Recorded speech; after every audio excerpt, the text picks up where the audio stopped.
অনেক খামারি আছে বা অনেকজনই আছে যে যারা হচ্ছে হাঁস মুরগি পালন করে। তো অনেকের মুখে শুনছি যে বড় জাত, হ্যাঁ সত্যি বলতে এটা আমি নিজেও মানি, হ্যাঁ বড় জাত আছে। তারপরে একটা জিনিস আমি খেয়াল করছি যে আসলে সব কিছু হচ্ছে খাবারের ডেক্সির উপর বালতির উপর নির্ভর করে। এটা হচ্ছে যারা গরু পালে, আমাদের বাড়ির পাশে অনেকে আছে আমাদের চাইতে বড় বড় হচ্ছে গরুর খামারি, যাদের বড় বড় গরুর খামার আছে, ওরা নিজেরাই বলে যে আসলে সব কিছু হচ্ছে বালতির উপর ডিপেন্ড করে। আপনার বালতি যত বেশি ভর্তি থাকবে আপনার গরু তত গ্রোথ ভালো হবে।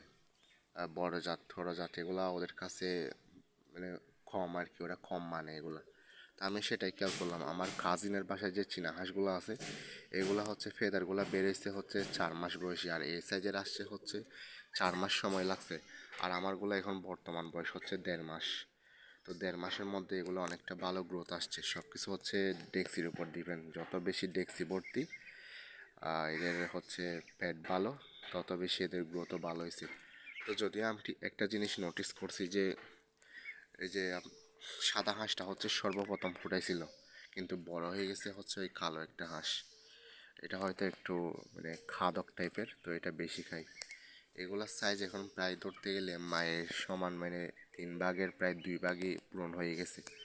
তো এগুলো সবগুলো হচ্ছে খাওয়ার উপর ডিপেন্ড করে। আমি খাওয়ার নিয়ে তেমন কোনো আপোষ করি না, যত খাইতে মন চাই সারাদিনই খাওয়াই।